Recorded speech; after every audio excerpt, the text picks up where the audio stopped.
Power harassment, yes. It has become kind of a buzzword since it was legally defined officially by the government back in 2019.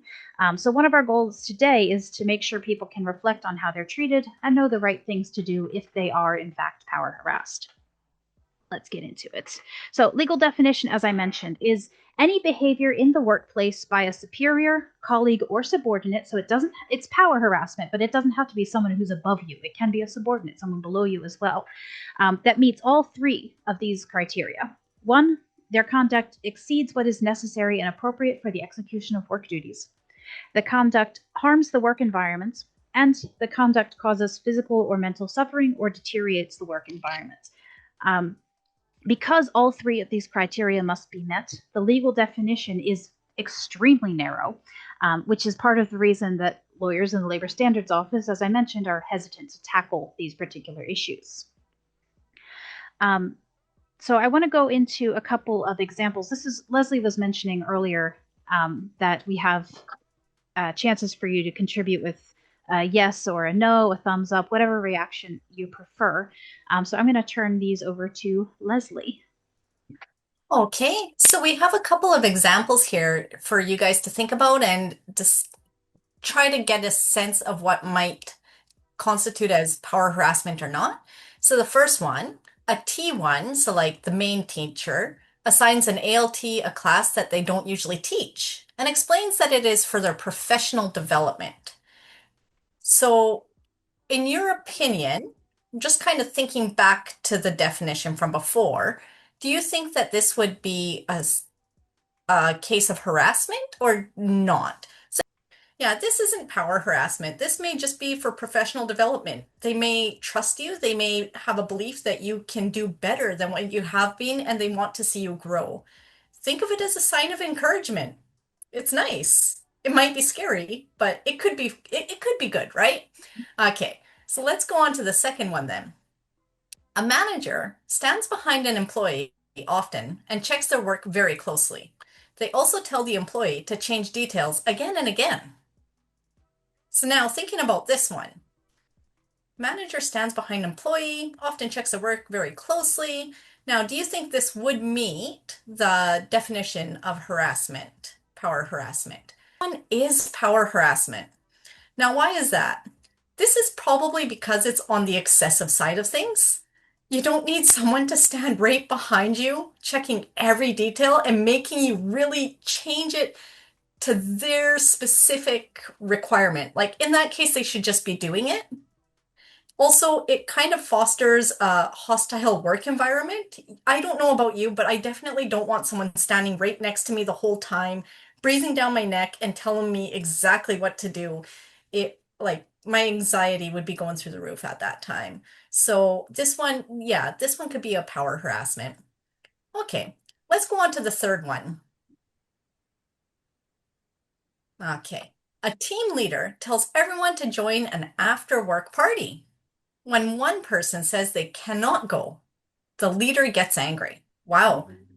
This one, the answer is questionable. Yes, in life, not everything is black or white. Yes, so this one, you have to kind of look at it in the full context. So it's an after work party. It's not actually at work, but it's going to kind of change the mood in the office if one person is not going along with it, and if the manager or a team leader is still going to be bitter about it days later. So this one, it's kind of in the gray zone, and it's really connected to how Japanese society works as a whole. Um, Understanding how Japan works kind of gives you an insight to the laws as well. So this has to do with a fantastic kanji that I know Chris has prepared for us, and she will explain it in more detail. Yes. So one of the important things in the Japanese workplace specifically is maintaining the wa.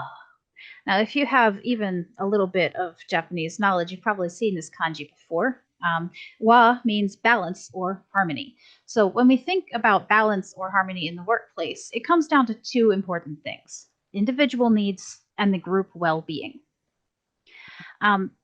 With this in mind, the managers and senior staff the managers and senior staff should be making decisions and having behaviors that aim to maintain this balance while still achieving work targets. That's why sometimes they might come off a little bit extra strong.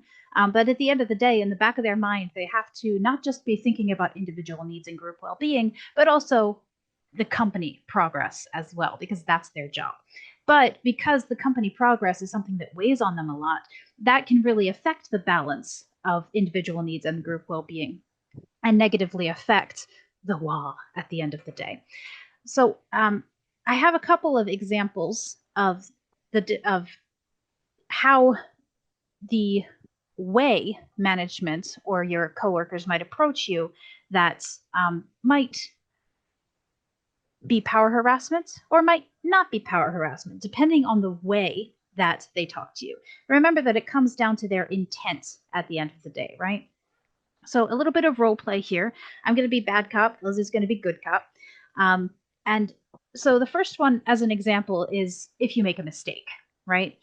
So if you make a mistake and your manager sounds like this, your spelling has errors all over the place. You're a native teacher. You shouldn't be making these mistakes.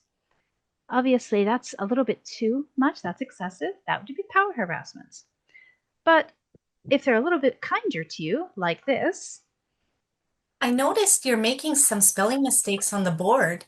You might want to write them down in advance. that's not power harassment. That's just good advice.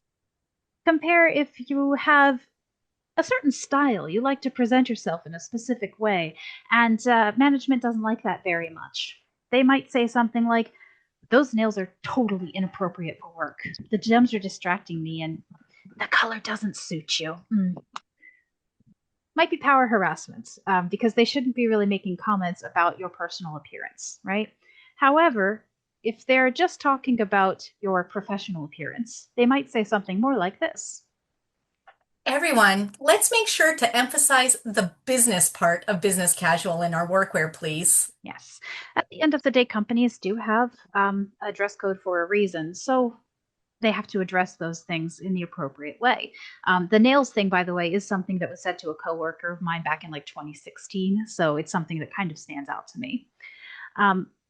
Sorry for another teacher example here, but basically, in some situations, work might seem to be pawned off on you a little bit, right? So, for example, your colleague says to you, I want you to teach my next class. Sam doesn't want to, and you don't seem busy. That could be power harassment because they just don't want to do their work. They're pawning it off on you. They're pushing you to do something that maybe you don't want to or can't. However, if it's more like this, Please teach the next class. I have an urgent parent meeting. that's they're asking for your help. So that's not power harassment or pawning off their work, as the case may be. It's just they need somebody to assist in that case. So the point here is you can see pretty clearly through two extremes. If someone's intent is maintaining that balance, it's typically not harassment. However, here we have pretty concrete examples, right? Other times you might not be so sure because it's a little bit unclear, right? So let's talk about how to recognize those signs a little more directly. Some examples of not maintaining the law is through the impact on the worker. If you feel afraid, anxious, or humiliated because of the way someone treats you or talks to you, that could be power harassment. If you are avoiding work or feeling physically unwell due to stress, that could be power harassment. The overall issue too is the impact on the workplace. If the amount of teamwork or the morale is lower or reduced compared to what it could be because of the way a colleague or a manager treats you, that's almost definitely power harassment every time. The issue is, how are you supposed to react to those things, right? Now, because it can be unclear sometimes, you have to consider how to react. Like, these things can still be kind of subjective, right? So what you can do is this. Ask yourself first, is the way they're acting necessary for work? Are they being a little bit too strict because they're under pressure, or are they being strict because they're, well, mean? Are they being fair? Is the work distribution appropriate? Are they being respectful? Maybe their tone is off, but do they mean it that way? And also ask yourself, are you really too busy to help out or do you just not want to? Because sometimes it does come down to that too. It's not always the way that we're interpreting people, but also the way that they see us when we're working. So if the answer is no to any or all of these, the hardest thing to do is to decide how to handle it while still maintaining the wa. So what do we do? Well, first is speak up if it's safe. So if it's someone in the workplace that you feel that you're actually able to talk to, maybe they were fine up until like a week ago and then something happened. Maybe you think it's okay. And you say, hey, listen, like the way you're talking to me recently, it's kind of getting under my skin. And they might not even know it. They might have just been stressed out about something else and they go, oh, wow, didn't realize I was coming across that way. Cool, I'll tone it down. And might be an easy fix. But it might not, right? Like this is kind of the golden chance. Like if we could fix it here, that would be amazing. But I know it's not always possible, especially if it's upper management. It's really difficult to speak up. So in that case, we have to go on to the next step. We got to start writing it down. We got to keep any evidence that we have, where it happened, what happened, why it happened, give any details that are possible. Start a journal, make sure that you write down as much as possible. You want to start seeing a pattern of what's happening. And then, like, if it's someone that you're in contact with fairly regularly, you don't want to wait too long either. You want to kind of see the pattern occurring and going, right, this to me looks like power harassment. Um, if if you're not sure, you can kind of keep going, but it's best to kind of see the pattern and then once you kind of have a case set and you're like, yep, to me this looks like power harassment, then it's good to go on to the next step. One thing that's important, though, is that you have to keep in mind how the harassment affects the company, not just you. The reason for this is that we need to think about how to frame the issue so that it reflects on how the harassment affects the company, not just the worker, because otherwise it may not be considered power harassment, right? And for that reasons, the company maybe will consider it an interpersonal issue and not want to act on it. But once you That's have, good. yeah, so once you have all of that information compiled, the next step is to do this. So the next step, you talk to someone you trust. And this, you may want to show them your little journal that you've put together. You might want to talk it through. You can talk to a friend, you can talk to a colleague, you can talk to us, you can talk to us at the union here. We're great. We listen, we try to help you, but you never know what the response is going to be. And you have to be kind of open to understanding that maybe you might hear something that you don't want to hear. Maybe someone looks at it and goes, actually, it seems like you're just trying to avoid doing this task. Or it seems like maybe they're not harassing you, but you might want to get a dictionary, for example. Like you got to kind of be open to hearing the other side as well.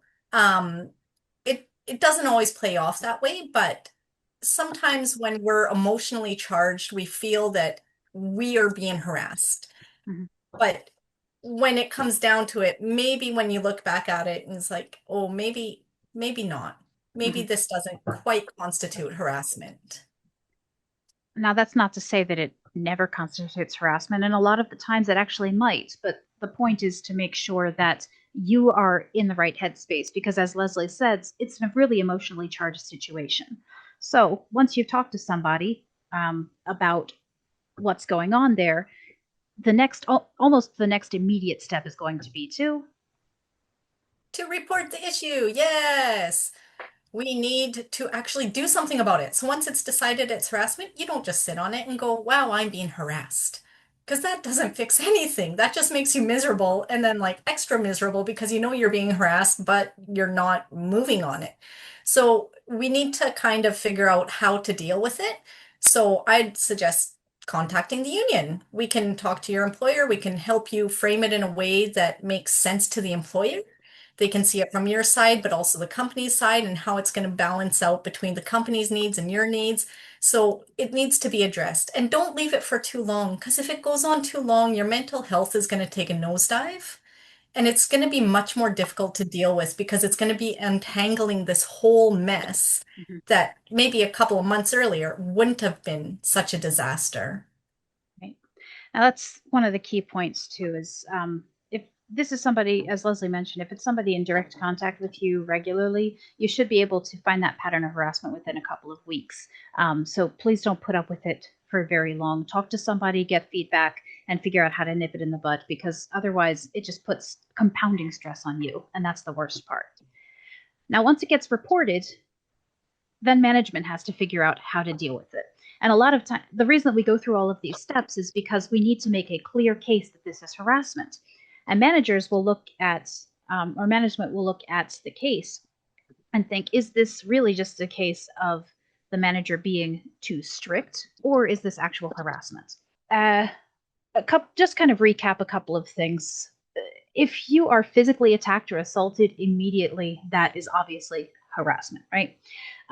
As a side note, if you are physically attacked or assaulted to the point that you go into the hospital, that then becomes a police investigation. And rather than report this as power harassment, you should report it as assault to the police. So, just a side note there. Um, Separation from colleagues, such as segregation or being ignored or ostracized from your working group, mental attacks like intimidation, defamation, insulting, severe or violent language. These are all examples of really specific. I'm sorry, these are all specific examples of power harassment. Now, other things that come up when it comes to power harassment are excessive demands, work that's unnecessary or impossible to perform, underutilization of an employee. So if it's stuff that is way too easy for you or below my level, or you're not given any work at all and you're just sitting there twiddling your thumbs, that's underutilization. Infringing on your personal rights, doing an invasion of privacy, bothering you about details of your day-to-day life, or stalking, these are all things that could be considered power harassment. However, these three are a little bit vague. And the reason that they're vague is because these are things that can be interpreted a different way, right? So, in the case that you are given excessive demands, such as repeated instructions for revision, are you making the same mistake over and over again, or are they nitpicking? That's kind of where the line is. If you're given a heavier workload, it might be because you're more experienced than the other person.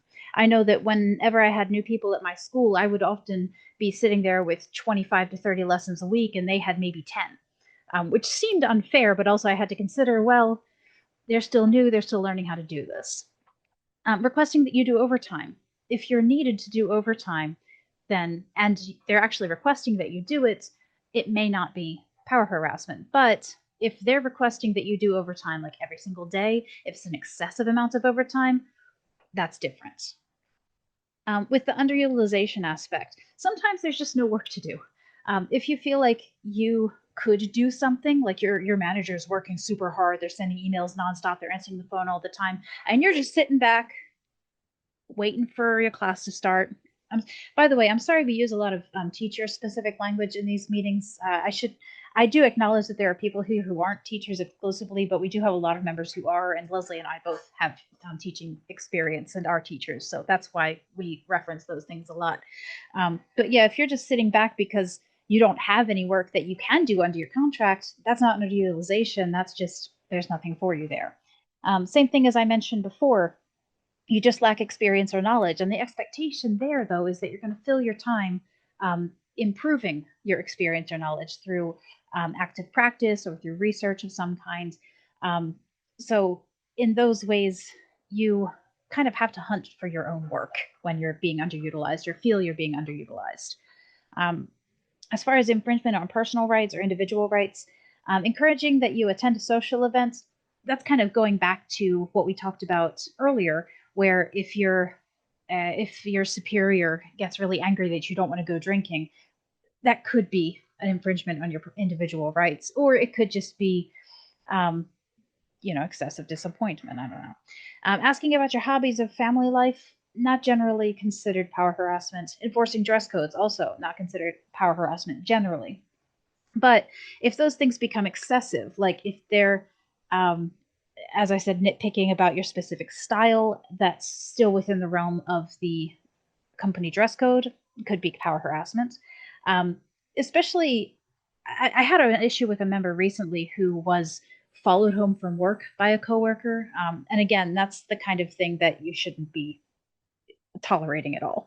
Um, there are situations where an employer might like try to investigate you, like they say, hey, I noticed that you went to Ishigaki on your golden week. How was that? I never told you I went to Ishigaki. Why do you know that? That again feels like stalking in some way. um, Other things that may not necessarily be power harassment, if they're openly pointing out your mistakes or having disagreements with you about what you're supposed to do, may not be power harassment necessarily. But again, think about it objectively. Think about how to resolve that, right? Um,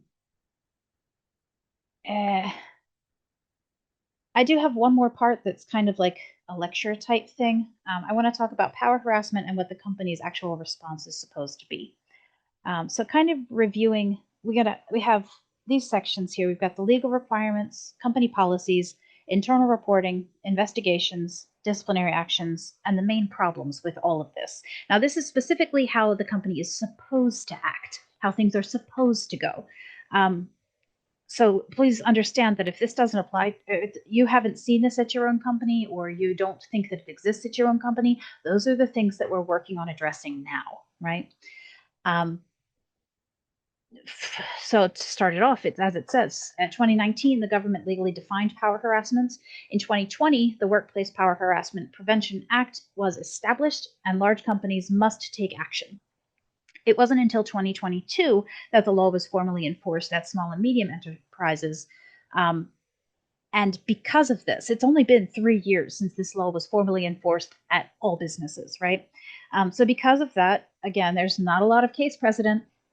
Lawyers and companies are hesitant to go to court over power harassment cases because they don't know what's going to happen. And because of this narrow definition, lawsuits especially are very difficult to win, and compensation can be very low. And that is why unions and workplace action matter so much at the end of the day. Even though we know that severe cases can result in lawsuits, fines, or government penalties, how often is it that it actually gets that far? At this point, we can say the number is zero because there's none that have actually happened, right? But what is supposed to happen is that companies should have a workplace harassment policy in their work regulations. Please remember that not all companies will have work regulations. You do have to have at least 10 full time employees in order for work regulations to be legally necessary. So if you work at a particularly small business, you may not have these. But if your company does have work regulations, or jigyo kisoku, it should include the definition of power harassment with examples and non-examples, kind of like we just went over. Their reporting procedures and contact points. Who do you talk to? How are you supposed to report this? What are you supposed to say? And it also should have clear consequences for the harassers, which means there should be a concrete disciplinary policy of some kind related or related solely to power harassment issues or related to discipline in general. Um, with sorry, with internal reporting, many companies do have harassment hotlines or dedicated consultation desks. I say many. What I mean is many large companies. Um, Usually, they'll either be internally with the HR or compliance team or externally through third party services for anonymity. My former company, Eon, did both of these. They had an external third party service for people who wanted to report anonymously, but you could also go through the internal reporting processes. Um, uh, Employees can report incidents via email, phone, or in person. A lot of people prefer to be as anonymous as possible because they don't want to rock the boat any more than they need to. But from experience, those are often the hardest to actually get anything accomplished. Sometimes you got to take one for the team, I'm sorry to say. Um, so the flow, once it gets reported, the way this generally goes is that the complaint is made, and then the investigating body does some interviews. They talk to the complainant to understand the situation as concretely as possible. They interview any witnesses that there might be. If you name people, if you say that this person was present when this person that the manager said this, then they'll try to talk to that person. And finally, they'll, of course, interview the accused to get a full picture of the situation. In the meantime, they'll be collecting any evidence that you want to provide, emails, messages, like line messages even, meeting recordings, and any reports that are submitted. These are all reviewed. And then an assessment is made to determine if the behavior violates the company's harassment policy. The worst part of all of these is that you may not hear anything for a very long time, if ever.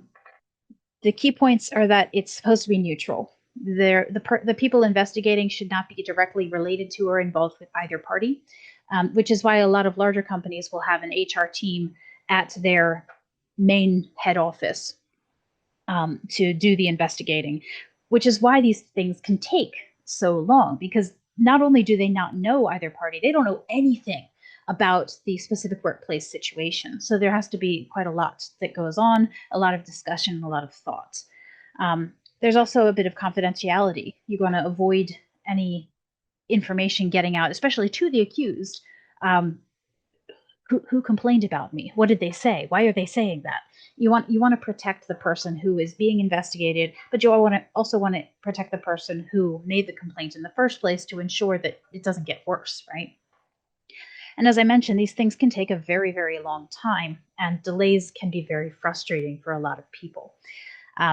Because they take a long time, and because we mentioned you shouldn't wait to address these things, it can sometimes be that the harassment doubles in length or more while that investigation is ongoing. And that's part of what causes a lot of frustration and stress to people because of how long it takes to solve these problems. But once the investigation ends, we have the disciplinary actions. In mild cases, you just get a verbal or written warning and maybe mandatory training. I would say that this is what happens the majority of the time. When verbal or written warnings are given or when training is required, you almost never hear about that result.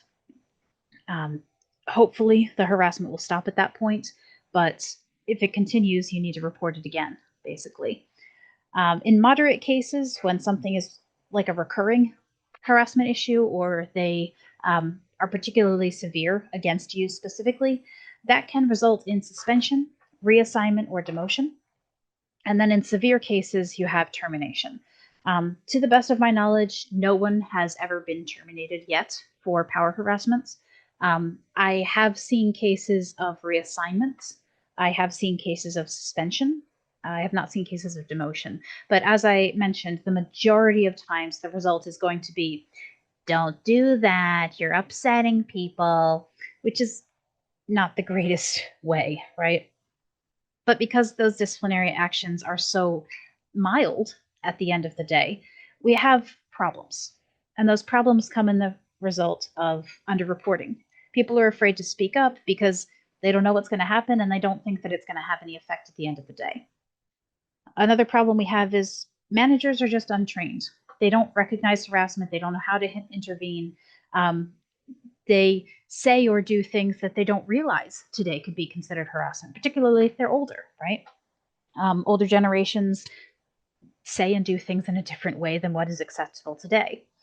Small companies lack resources for proper reporting systems or training, especially if they're like only 15 to 20 people. That's a really, really small business. They should have work rules. They should have power harassment